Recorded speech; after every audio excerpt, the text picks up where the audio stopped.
லட்சுமி பார்த்து பார்த்து யாருமா? பார்த்து மெதுவா வந்து சோஃபால உட்காரு பார்ப்போம். எங்கெங்க நம்ம முவளை காணும் சோனியே?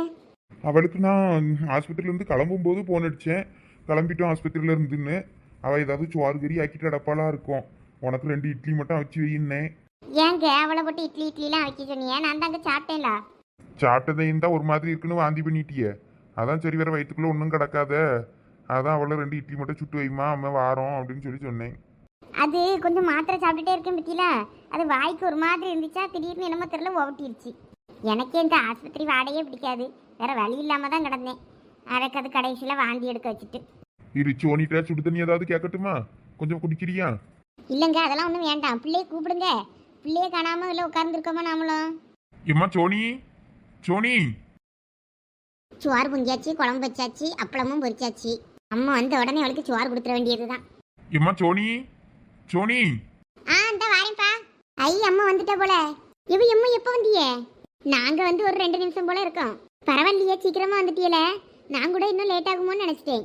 டாக்டர் ஒரு ட்ரிப்ஸ் மட்டும் காலையிலே போட்டுட்டு நீங்க கிளம்புங்கன்னு சொல்லிட்டாரு. அந்தாலும் உடனே கிளம்பிட்டோம். வேற பிள்ளைகள் 2ஐயும் அனாதையா போட்டுட்டு நம்ம அங்கே ஆஸ்பத்திரியில் கிடந்தா மனசு வேற ஒரு மாதிரி இருக்கும். எப்படா வீட்டுக்கு போறதுன்னு இருந்துச்சு. டாக்டர் போகலான்னு சொன்னதும் உடனே கிளம்பி ஓடி வந்துட்டோம். சந்தியா சீக்கிரமா ஸ்கூலுக்கு போயிட்டாளா? இல்லைன்னா லேட் ஆயிடுச்சா? சாப்பிடாம தானே போயிருப்பா. லேட்டாலாம் போகலாமா, கரெக்டாக தான் இருந்துச்சு. நான் 2 தோசை மட்டும் கடகடன்னு இட்லி பொடி போட்டு மேலே அப்படியே பொடியை தூவி கொடுத்துட்டேன். அதை சாப்பிட்டுட்டு ஒரு டம்ளர் காப்பியும் குடிச்சிட்டு போயிட்டா. வேற சட்னி வச்சுக்கிட்டு இருந்தா நேரம் ஆயிரும்ல. அவள் குளிச்சுட்டு யூனிஃபார்ம் மாட்டிட்டு உடனே கிளம்பிட்டா. எனக்கும் வேற நேரம் இல்லை. அந்தால ஒரு தோசையை மட்டும் சுட்டு கொடுத்து சாப்பிட்டு கிளம்புன்னு அனுப்பி விட்டுட்டேன். பரவாயில்ல சோனி, நான் இல்லைனாலும் நீ பார்த்து அனுப்பி விட்டுருக்கா. பிள்ளைக்கு முக்கியமான பரிச்சை பத்தியா? அந்த நேரத்துல போய் எனக்கு இப்படியே ஆகி போச்சுன்னு தான் ரொம்ப வருத்தமாக போச்சு எனக்கு. ஆமா, பிள்ளை வேற என்னென்னு எக்ஸாம் எழுதுனாலும் என்னமோ பயமா இருக்கு. ஆமா போ, எனக்கும் பயமா இருக்கு. எனக்கு நாளைக்கு எக்ஸாம்ல. ஐயே, உனக்கும் நாளைக்கு எக்ஸாமா? அவ நாளைக்கு வீட்டில் தான் இருப்பா. நான் தான் இருக்க முடியேன். நாளைக்கு நான் எக்ஸாம் எழுதிட்டு வருவேன். அதுக்கப்புறம் அவள் அடுத்த நாள் இங்கிலீஷ் எக்ஸாம் இருக்கும். எனக்கு அடுத்த நாள் அவள் ஸ்கூலுக்கு போயிடுவா. ஓ அப்படியா? ஆளாளுக்கு அப்போ மாறி மாறி தான் வருமோ? ஆமாப்பா. சரி, அப்போ வேற 2 பேரும் பள்ளிக்கூடத்துக்கு ஒன்றா போயிட்டீங்கன்னா அம்மையை யாரு பாப்பான்னு நினைச்சேன். அப்போ ஒருத்தி பள்ளிக்கூடத்துக்கு போனாலும் ஒருத்தி இருந்து பார்த்துக்கிடுவாள் அம்மைய. அதெல்லாம் பார்த்துக்கிடுவோம்ப்பா. ஏங்க 24 மணி நேரமே நீ பார்த்துக்கிட்டதுக்கு நான் என்ன பச்சை பிள்ளையா? ஏதோ கையிலையும் தலையிலையும் லைட்டாக அடிபட்டுருக்கு. அதுக்குன்னு அந்த பிள்ளைகளோட போட்டுட்டு ஒரே உயிரை வாங்குறீங்களே நீங்களும். நானே ஒரு கையண்டே சமைச்சிருவேன். என்ன இந்த பாத்திரம் கழுவுறது, காய் வெட்டுறது மட்டும் யாராவது ஒருத்தர் வெட்டி தந்தா நல்லா இருக்கும். எதையும் பிடிச்சி வாங்கி தூக்கிறதுக்கும் கொஞ்சம் கஷ்டமா இருக்கும். வெயிட்டாக இருக்க பொருள் விலை. அதுக்காண்டி தான் பார்க்க வேண்டியிருக்கு. எம்மா அதான் நாங்கள் இருக்கோம்ல. நான் ஸ்கூலுக்கு போகிற அன்னைக்கு சந்தியா வெட்டி தருவா. சந்தியா ஸ்கூல் போகிற அன்னைக்கு நான் உனக்கு வெட்டி தரேன். எல்லா பாத்திரத்தையும் கழுவி தரேன். சரி, இப்போ சாப்பிட்றியா? நான் சாம்பார் வச்சு அப்பளம் பொரிச்சு வச்சிருக்கேன். கொஞ்சம் சாப்பாடு சாப்பிட்றியா? போட்டுட்டு வரட்டா? ஐயோ, எனக்கு இப்போ வேண்டாமா, நான் கொஞ்சம் கழிச்சு சாப்பிட்றேன். என் பிள்ளை சமைச்ச சாப்பாடை சாப்பிடணும்னு ஆசையாக தான் இருக்கு. கொஞ்சம் வாய்க்கு ஒரு மாதிரி இருக்கு பத்துக்க. அதனால எனக்கு இப்போ வேண்டாம், அப்புறம் சாப்பிட்றேன். சரியாம்மா? சரிம்மா. சரி லட்சுமி, உள்ள போய் கொஞ்ச நேரம் படு. எவ்வளவு நேரம் தான் உட்கார்ந்துருப்பா இப்படி? ஐயோ போங்க. ஆஸ்பத்திரியிலே படுத்து கிடந்ததே இன்னும் நோயாளி மாதிரி ஆகிவிட்டு. நான் படுக்கலாம் மாட்டேப்பா. நான் கொஞ்ச நேரம் இப்படி உட்கார்ந்துருக்கேன். வெளியே தெருவலுக்கும் போக முடியாது. எல்லாவளும் என்ன பழுவேன். ஆனால் அவளோட கொஞ்சம் பேசிக்கிட்டு இருந்தால் நேரமும் நல்லா போகும். ஒருத்தையும் நம்மளை தேடலை போலையே. ஒருத்தையும் ஃபோனும் அடிக்கலை, ஒன்றும் பண்ணலை. எங்கே போனாலும் தெரில எல்லாம். எம்மா உமா அத்தை காலையில் வந்தாவ. அவியக்கிட்ட மட்டும் சொன்னேன் அம்மைக்கு இப்படி ஆக்சிடென்ட் ஆச்சுன்னு. ஐயா அவகிட்ட சொல்லிட்டியோ? அப்போ நான் அவள் பதறி அடிச்சிட்டுலாம் ஓடி வருவா. வீட்டில் வேற மாமியார் இருக்கு. இவன் இந்த நேரத்தில் என்னத்தை சொல்லிட்டு வருவா? ஆமாம், அவியலும் வீட்டில் வேலையெல்லாம் முடிச்சு போட்டுட்டு வாரேன்னு சொல்லிட்டு போனாவ. அவியலுக்கு விஷயம் தெரிஞ்ச உடனே இப்போவே கிளம்பி ஹாஸ்பிட்டலுக்குன்னவ. நான் தான் வேண்டாம், அம்மா இப்போ வந்துடுவா அப்படின்னு சொல்லிட்டு இருந்தேன். அப்போ தான் அப்பா ஃபோன் பண்ணாவளா, நாங்கள் இந்த டிஸ்சார்ஜ் ஆகிட்டோம், வண்டி ஏறிட்டோம் வாரோம் அப்படின்னு. அதான் சரி, அப்போ நான் வீட்டில் போயிட்டு எல்லாம் வச்சுட்டு வாரேன் அப்படின்ட்டு சொன்னாவ. இன்னும் காணும், இப்போ வந்தாலும் வருவாவ. பெரிய பொண்ணு நல்ல பாசக்காரி. அப்புறம் சித்தி ஃபோன் பண்ணாவ. அவியல்கிட்டையும் சொன்னேன் உனக்கு இப்படி அடிபட்டுருக்குன்னு. அதனால அவியலை இன்னைக்கு கிளம்பி பார்க்க வாரேன்னு சொல்லி சொன்னாவ. வந்தாலும் வருவாவ. ஐயே அவகிட்ட எதுக்கு சொன்னா? அவள் வேற ஐயா வீட்டுக்கார விடமுண்டாவில. ஓய் அவங்க தங்கச்சி வீட்டை பார்க்குறேன், அக்கா வீட்டை பார்க்க போறேன்ட்டு ஓடியான்ட்டு ஃபோன் போட்டாவளா, உனக்கு போட்டாவளா, நீ எடுக்கலையா? அதனால எனக்கு போட்டாவ. அப்போ நான் சொன்னேன். சரி லட்சுமி, நான் தோட்டத்துக்கு போட்டுமா, நீ பார்த்துக்கிடுவியா உன்னைய? சரிங்க. பிள்ளை சமைச்சிருக்கால, அவள் சாப்பாடு போட்டு தருவா, சாப்பிடுங்க. சாப்பிட்டுட்டு வேணா நீங்கள் தோட்டத்துக்கு போயிட்டு வாங்க. சரி லட்சுமி, நான் குளிச்சுட்டு வரேன். குளிச்சுட்டு சாப்பிட்டுட்டு தோட்டத்துக்கு போகிறேன். எம்மா சோனி, உனக்கும் நாளைக்கு பரிச்சை இருக்குன்னு சொன்னல, போ போய் படி. அம்மா வேற நான் பார்த்துக்கிடுவேன். சரிம்மா. சரி, உனக்கு வேற ஏதாவது வேணும்னா என்னையே கூப்பிடு. நீ கிடந்து அந்த கையில் எதையும் தூக்கிட்டு வாங்கிட்டு அடக்காத. சரிம்மா, போ போய் படி. தூக்கமும் வர மாட்டேங்கி, நேரமும் போக மாட்டேங்கி. டிவியை பார்ப்போம் கொஞ்ச நேரம். நேற்று எதிர் நீச்சல் பார்க்காம விட்டுவிட்டேன். இன்னைக்கு அந்த எபிசோட என்ன நீ பார்க்க? லட்சு லட்சு வா பெரிய பொண்ணு, உள்ளவா. என்னடா பெரிய பொண்ணு, எதுவும் கடைக்கு போயிட்டு வாரியோ? ஐயா இல்லை லட்சு, வீட்டில இருந்து நேரம் இங்கே தான் வாரேன். உங்களுக்கு அடிபட்டிருக்குன்னு சொன்னாவல்ல, அதான் பழமும் ஹார்லிக்ஸ் இந்த மாதிரி ஏதாவது வாங்கிட்டு வரணும்ல. நான் கடைக்கு எங்கேயும் போகல, என்கிட்ட வீட்டில் கடந்ததை தூக்கிட்டு வாரேன். ஓ, அடிபட்ட ஆளுகளை பார்க்க பழமும் ஹார்லிக்ஸும் வாங்கிட்டு போவான்னு நீ இந்த தக்காளி பழத்தையும் பொன்விட்டாயும் கொண்டுகிட்டு வந்திருக்கா. ஆமாம் லட்சு.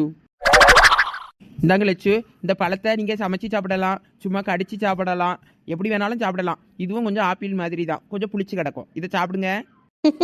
சரி சரி, சாப்பிட்றேன். இந்த போன் வீட்டை வாங்கி ஒரு 4 மாதம் ஆகிட்டு.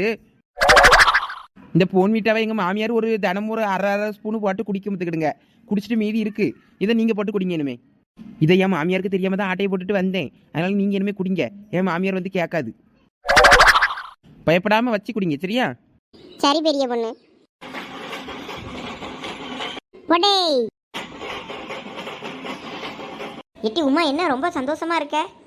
அது ஒன்றும் இல்லை இளிச்சவாச்சி. இந்த லட்சுல்லா நீங்க சொல்லும் போதெல்லாம் என்னைய நம்பலல்ல. என்னதெல்லாம் நாங்கள் நம்பல? லட்சு நல்லா பிள்ளைகளுக்கு நகையா வாங்கி சேர்க்குதுன்னு சொன்னனே, அப்ப யாருமே நம்பலையே. அதுக்கும் இதுக்கும் என்னலாம் சம்மந்தம்?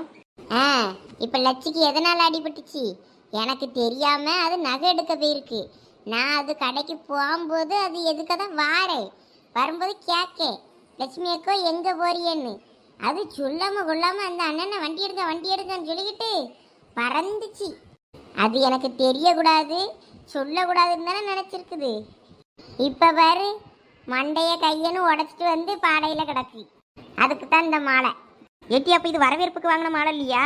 நீயும் வாங்குன்னு சொன்னதை ஏதோ வரவேற்க தான் வாங்க சொல்றீங்கன்னு நினைச்சு நானும் வாங்கிட்டு வந்துட்டேனே.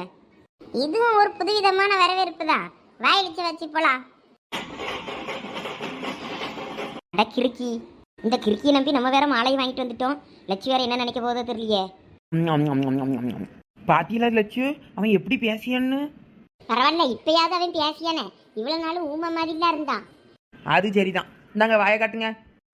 நீங்களும் கொஞ்சம் போன் வீட்டாவை தின்னுங்க. ஏலா பெரிய பொண்ணு, இதெல்லாம் கலைக்குதாளா குடிக்கணும்? நீ என்ன சின்ன பிள்ளை மாதிரி வாயில எண்ணி போட்டுட்டடாக்கா?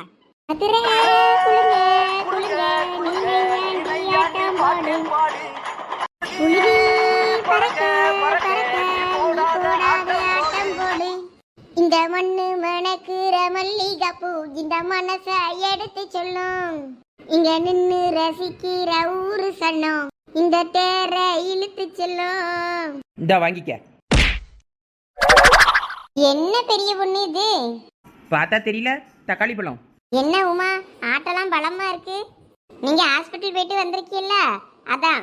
ஓ, நான் ஆஸ்பத்திரிக்கு போனது உனக்கு அவ்வளவு சந்தோஷம் என்ன? ஐயோ, அப்படி இல்லை லட்சு. நீங்க ஆஸ்பத்திரியில இருந்து திரும்பி வீட்டுக்கு வந்திருக்கீல்ல, அதுக்கு தான் இந்த வரவேற்பு மாலை. இதை பார்த்தா அப்படி தெரியலையே, ஏதோ சாவுக்கு வாங்கிட்டு வந்த மாலை மாதிரிலாம் இருக்கு. லட்சு சும்மா இருந்தாலும் இந்த பெரிய பொண்ணு ஏற்றி விட்டு சண்டை போட வச்சிருவா போல இருக்க. ஐயா லட்சு, பெரிய பொண்ணு சொல்ற மாதிரிலாம் கிடையாது. நான் வரவேற்புக்கு வாங்கின மாலையா தான் நினைச்சு வாங்கினேன். என்ன இழிச்ச வச்சி, உனக்கு என்ன? நீயும் மாலையோட வந்திருக்கா? பெரிய பொண்ணு இந்த உமா குந்தாணி தான் வாங்க சொன்னா. சரி, அவன் ஏதோ சொல்லியால, சரி இப்படிதான் வாங்கிட்டு போகணும் போல நினைச்சு நானும் மாலையை வாங்கிட்டு வந்துட்டேன். அடிபட்ட ஆளுவலை பார்க்க ஆப்பிளோ ஆரஞ்சோ மாதுளையோ வாங்கிட்டு போவாவ. இது என்ன மாலையை வாங்கிட்டு வர்றது, ஏதோ சாவுக்கு போற மாதிரி? பெரிய பொண்ணு, இந்த தக்காளி தான் உங்க ஊர்ல ஆப்பிளோ? அது அது வீட்டில இருந்து வரும்போது என் வீட்டில் இதான் இருந்துச்சு, அதெல்லாம் அதை தூக்கிட்டு ஓடி இருந்தேன். சரி சரி, அதெல்லாம் விடுங்க. நீங்களா பார்க்க வந்ததே எனக்கு சந்தோஷம்தான். வெளியே எங்க இப்படி வந்து உட்கார உங்கள்கிட்ட கதை பேசுறதுக்குன்னு நினைச்சேன். நீங்களே வீடு தேடி வந்துட்டியே என்னைய பார்க்க வரேன்னு. சரி உமா, இழுச்ச வச்சுக்கலாம் எப்படி விஷயம் தெரியும்? இந்த பெரிய பொண்ணு தான் காலங்காத்தலே போன போட்டு விஷயத்த சொன்னா. உடனே கிளம்பி நாங்க ஆஸ்பத்திரிக்கு வரலான்னு இருந்தோம். அப்பதான் நீங்க உடனே கிளம்பிட்டியேன்னு சொல்லி சொன்னாவளா, டிஸ்சார்ஜ் பண்ணிட்டாவன்னு. அந்த அளவுதான் நாங்க வரல. சரி, வீட்டுல வந்து பாத்துக்கிடலான்னு. பெரிய பொண்ணு சரசிட்ட சொல்லலையோ? சரச காணோம். அவிகளுக்கு போன போட்டேன் எடுக்கல, ஆளு என்னன்னு தெரியல, அந்த வேற போடலை நான் இன்னும். சரி, அவளை வரும்போது வரட்டும். சரி, என்னடே எல்லாரும் சாப்பிட்டு வந்தியலா சாப்பிடாம வந்தியலா? பெரியவனு கொஞ்சம் தள்ளி உட்காரு, நான் இதில் உட்காரட்டும். லட்சு கொஞ்சம் தள்ளி உட்காருங்க. நான் சாப்பிடாம தாப்பா வந்தேன். உங்கள் வீட்டில் என்ன இருக்குது சாப்பிட? ஏதாவது இருக்கா? போங்க லட்சு, போங்க, ஒரு காப்பி போட்டு எடுத்துட்டு வாங்க. ஏலா, சாப்பிட்டியலான்னு ஒரு வார்த்தைக்கு கேட்டா சாப்பிட்டேன்னு சொல்லணும். இப்படியா சாப்பிடல எனக்கு போய் காப்பி போட்டுட்டு வாங்கன்னு சொல்லுவா? அதான் அடிபட்டு கிடக்கவளை. லட்சு, ஒரே இடத்துல இப்படி இருந்துச்சுன்னு வைங்க, நீங்கள் நோயாளி மாதிரி தெரிவிய. நீங்கள் அறக்க பறக்க ஓடி ஓடி வேலை செஞ்சேன்னு வைங்க, உடனே ஆக்டிவ் ஆயிருவியே, உங்களுக்கு உடம்பு சரியில்லாதெல்லாம் அப்படியே சரியாயிரும். அதனால தான் சொல்கிறேன், போங்க ஒரு டம்ளர் காப்பி போட்டுட்டு வாங்க எனக்கு. அப்ப எனக்கு லட்சு, எனக்கு ஒரு காப்பி. எனக்கு போன் விட்டா அண்ணா, இதுல ஒரு போன் விட்டா பட்டில் இருக்கு பத்தியா, போன் விட்டா எனக்கு. என்னது போன் விட்டாவா? உங்களுக்கெல்லாம் கழுத விட்டே தான் கலக்கி தரணும். ஒழுங்கு அவ்வளோ எந்திரிச்சு ஓடி போயிருங்க. அடிபட்டு கடக்கவளுக்கு ஆப்பிள் ஆரஞ்சுன்னு ஏதாவது வாங்கிட்டு வருவாளுன்னு பார்த்தா சாவுக்கு போடுற மாதிரி மாலையை வாங்கிட்டு வந்து கழுவேன். இவளுக்கு இப்போ காப்பி தான் ஒரு கேடு. ஐயா லட்சு, நாங்கள் போக மாட்டோம், இன்னைக்கு ஃபுல்லாக அங்கே தான் கிடப்போம். இன்னைக்கு ஃபுல்லாக உங்களை பார்த்துக்கிறது தான் எங்கள் வேலையே. லட்சுக்கு கைவலி மண்டவலின்னு ஒரு வழியும் தெரியாமல் இருக்கிறதுக்காண்டி தான் நாங்கள் இங்கே இருக்கோம். நீங்கள் வந்து இல்லாமல் இருந்தாலே எனக்கு மண்டவலி கைவலியெல்லாம் தெரியாது போல இருக்கு. என்னை ஒரு வழி ஆக்கி முடியும்னு மட்டும் தெரியுது இன்னைக்கு. ஏட்டி, எனக்கு இங்கே உட்கார முடியல, கொஞ்சம் தள்ளி உட்கார பெரிய பொண்ணு. ஏலா, இங்கே உட்கார முடியலன்னா நேராக போய் கக்கூசில் உட்காரு. உட்கார முடியலையா, இருக்க இடத்துல அட்ஜஸ்ட் பண்ணி உட்காரணும், இல்லைன்னா போ கீழே போய் உட்காரு. இல்ல இல்ல பெரிய பொண்ணு, நான் இதுலயே இருக்கேன். எல்லாம் உங்களுக்கு இப்ப இடம் போதுமா? போதும் லட்சி, இப்ப தாராளமா இருக்கு. லட்சு, சோஃபா கார்னரில் ஏறியாச்சு, அந்த ஆள் அந்த பக்கம் மலர்ந்துரு, அந்த கையையும் உடச்சிரு, சரியா? அப்போனா இன்னொரு கையிலையும் கட்டை போட்டு கழுத்தில் தொங்க விட்டுக்கிடலாம் பத்தியா? நீ எந்திரிச்சு போனா எல்லாம் சரியாயிரும். எல்லாம் பெரிய பொண்ணு சும்மா இரு. இவ்வளோ இன்னைக்கு இன்னைக்கு ஃபுல்லா ரவுடி தனம் பண்ணிக்கிட்டு இப்படிதான் கிடப்பாளுவேன்.